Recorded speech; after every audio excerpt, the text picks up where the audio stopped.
Hello and welcome to the latest episode of Campaign Middle East on the Record podcast, where we speak to leaders across the region about the key trends and challenges facing the brand, marketing, advertising, and creative industries here in the Middle East. I'm Anup Oman, the editor of Campaign Middle East, and joining us on the show is Elie Raad, the Content Solutions Director at MBC Media Solutions, also known as MMS. Elie, welcome to the show. Thank you so much for having me. Really, it's a pleasure to be here today and discussing all the points that we've been over. Wonderful. Elie, we had a brief conversation before, and during this time of Ramadan, we've seen consumer preferences, the customer preferences shift a little bit. A large part of the population here in the Middle East that's observing the holy month is seeing that behavior shift a little bit, their preferences shift a little bit, the purchase patterns and purchase intent shift a little bit. How can brands reflect this and resonate with these audiences, specifically also during this holy month, to share the right content in the right way, on the right platforms, in the right manner? Yeah, definitely. So the observable shift is everywhere. So everybody's preparing for Ramadan. Even before the month itself, the 2 weeks leading up to that, we see the consumer behavior change a lot. I think what goes without saying is that brands, they need to customize their content and really focus on that month, not the same way they look at the whole year. So this is something that brands have been doing. But I think what brands haven't been doing in recent years and in the past is that look at Ramadan as different stages. So today, when brands, they couldn't think of Ramadan, they think of food, they think of like the holy month itself, about the customs. But basically as well, the month itself should be separated into phases. You've got pre-Ramadan, Ramadan, and post-Ramadan. Exactly. Yeah. And even within Ramadan, the first week of Ramadan, you see people are getting accustomed to fasting. So the brands, they need to be a companion. They need to lift that heavy burden off their shoulders. They need to be there to entertain them, feel what they're going through. Then we have the second, like mid-Ramadan, people start to see, we see people joining together, a lot of the family time, etc. And towards the end, it's also all about gifting and sharing with the community. So as a brand, we shouldn't look at the whole period as one phase and use one communication across the whole period. So you need to like segregate your communication. You need to understand your audience behavior. Even like the whole day changes. What people usually do in the morning, they now do at night. So as well, your communication needs to reflect that. You cannot come and interfere with their daily life and just continue with the regular communication. You need to segment that into different messaging across the months and across the day as well. That's interesting because we're also seeing Ramadan come into the winter months. Yes. So the way that brands used to do it, a separate customized Ramadan messaging, say in 2020, 2021, is not what we need to copy paste and follow in 23, 24, 25 and the years ahead. That's very true. And what I've seen with brands sometimes is they always leverage like the data they have from previous years. Well, that's right. But as well, don't be afraid to reach out to your colleagues, to your friends, to families that you know in Saudi Arabia, in Dubai, in Kuwait, etc. Reach out, give them a call, tell them what's the Ramadan vibe this year? What are you feeling? So that person-in-person communication as well is really important. Relying only on data, which is quite important. I'm not disqualifying that, but as well that human touch, because exactly as you said, Ramadan doesn't come at the same year every year. It doesn't like reflect every year the values that it has. For instance, in the past, there used to be different values. Now that like it's obviously the religious values are the same, but what people are looking for. So if you look at Corona times versus now, if you look at what's happening in the world versus now, are completely exactly different. Yeah. the experience is different. So year-on-year data is important, but give that friend a call before Ramadan, ask them what's happening. So it's really as well very valuable to have human insight as well, not only digital insight. I love that. Going beyond digital insight to human insight and staying relevant to your current time, speaking to people. I'll come to culturally relevant campaigns and culturally relevant content in a bit. But before that, I want to touch upon the things that we've heard from our CMO roundtables. You know, marketers are really pushing for this dream that they have about cross-device targeting, about broader reach, better outcomes, going beyond the basic understanding of, you know, demographics, painting with a large brush like age and gender and nationality, to understanding that we're now speaking to hyperlocal cohorts of specific communities, even here within the Middle East. Now, keeping all of that in mind, I'd like to know how CTV specifically is contributing to this, going beyond just high impact campaigns to actually bring these dreams that marketers and brands have to life? Sure, I think CTV holds a unique position where it's consumed cross devices, and every time you're consuming it across a device, the user themselves are in a different mentality. So, for instance, you could watch it on TV, you can watch it on your tablet, you can watch it on your laptop, you can watch it on your phone. And each time you're doing that in a different mentality. So, when you're sitting at the TV, you're sharing that experience with probably a larger group of people, or your family, or your friends.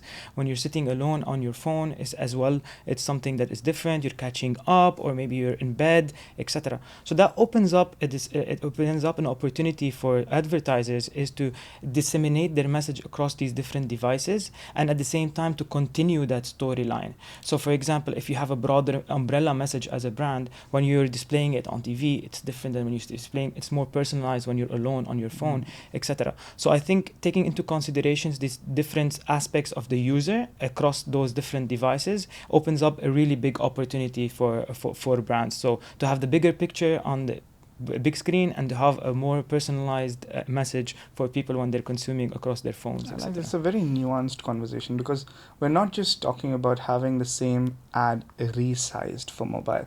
We're not talking about the same ad resized for outdoor or for TV. We're talking about understanding the moment and the meaning that is associated to that time that an individual, or like we say, Ramadan is a time of togetherness that people are spending in front of a specific device.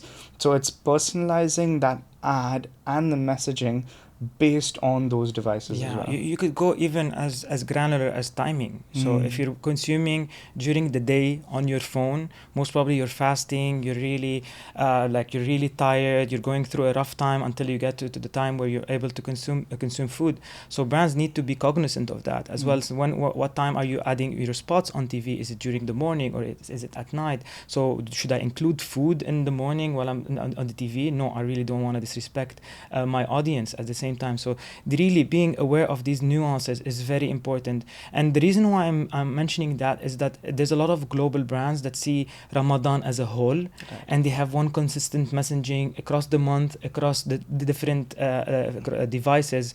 And we need to really be cognizant about how this consumer has changed in behavior, not only like when are they consuming that content, where are they consuming that content. And this is the cross-device where it really plays a big role. It's very interesting. And now I'll dive into this concept of culturally relevant campaigns, but it's also about culturally relevant content, right?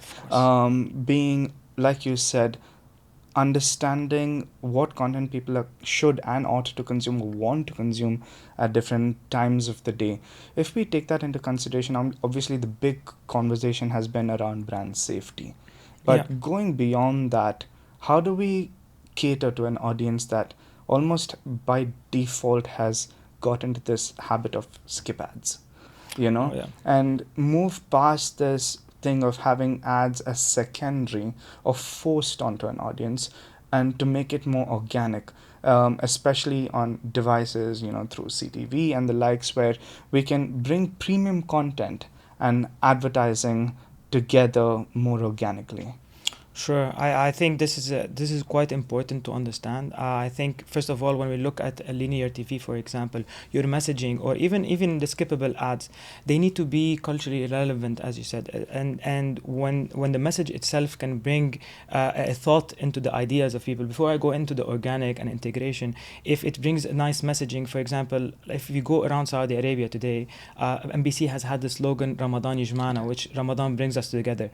That's an ad. That's a TVC. But if you ask any person in Saudi Arabia or in the region about it, it really resonates with them. That's what it means to them. Yeah, like exactly. When they think of Ramadan, that's the first emotion that comes to them. Yes, and so that at a bigger level, just keep in mind that even with the skippable ad, you need to create content that resonates with the people. Now going down, when we're talking about CTV and integrated content, today brands in Ramadan and outside of the Ramadan, they need to be part of the story. So today you can utilize content and organic organic content to seamlessly integrate your brand within the storyline. I remember really well, like a few years ago, we worked with a coffee brand, and usually coffee, people are fasting. Something that they miss a lot is that coffee. That shot in the morning. And the brand didn't really come and advertise itself as like, oh, as soon as you can you stop fasting, you can come and consume our brand. They actually shared the emotions that people go through when they are in coffee withdrawal, and they integrated that message throughout their TVC, throughout their integrated content. So it really spoke to the heart of users, and people started tweeting about it, they started talking about it, they started really created content as well about it. So I think it's really important for brands to find that story where they fit in and create that narrative where really they're part of the story rather than disrupting, as we always know, like people, brands, they want to disrupt. Today, it's more about being part of the story. It's sharing the journey with our users.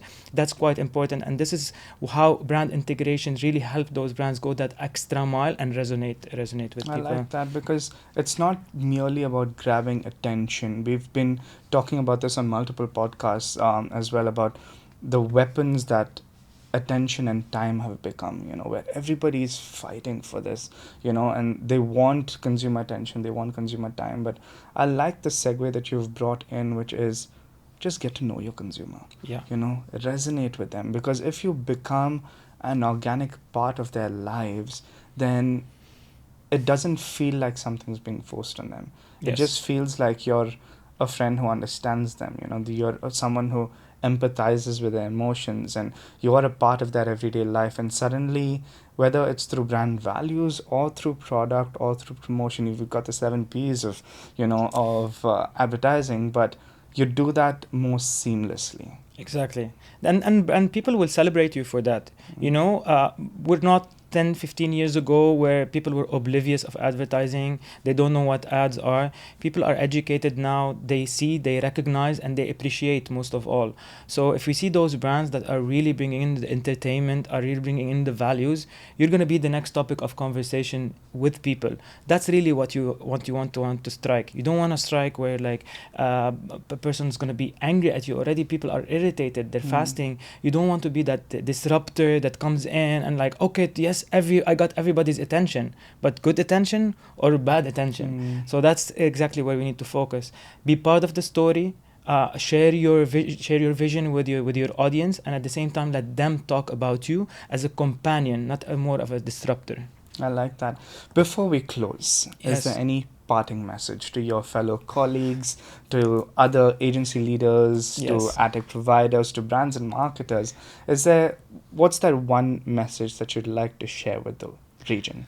I think the first message, and that happens every Ramadan, is plan early. Start planning early. Like today, I'm receiving plans for Ramadan and briefs for Ramadan now. Which should have happened 7 months ago. Exactly. Ramadan is not a month to be rushed. Ramadan needs a lot of careful understanding. Especially when 20% of your annual budgets are going towards Ramadan. 100%. Give it more thought. Plan early. The second thing is invest in your creative. A lot of brands want to skip that investment to creative and go directly to performance and to targeting, etc. Today, premium content and content itself is your targeting tool. So invest in your creative. Make sure you understand your audience before you create that creative. Leave that lead time for research, and as well understand who you partner up with, because at some point you need to understand that yes, today there's options for brand everywhere. But imagine if you are in a foreign country where Ramadan is not celebrated, you'll feel less of the vibe. Why? You're not going to see the decoration. You're not going to see the conversation. Exactly. But when you advertise on a platform where you see all that, the vibe is Ramadan, the ads are Ramadan, the look and feel of the platform is Ramadan, it's going to feel more relevant. So invest in your creative and make sure to pick the right platforms for your advertising. So I think these 3 points are very, very important when it comes to Ramadan. Thank you, Elie. And isn't that the perfect way to wrap up this show? Thanks for joining us on this episode of Campaign Middle East on the Record podcast. Don't forget to like, share, and subscribe for more such episodes with top leaders in the region. That's all for today. And until next time, goodbye.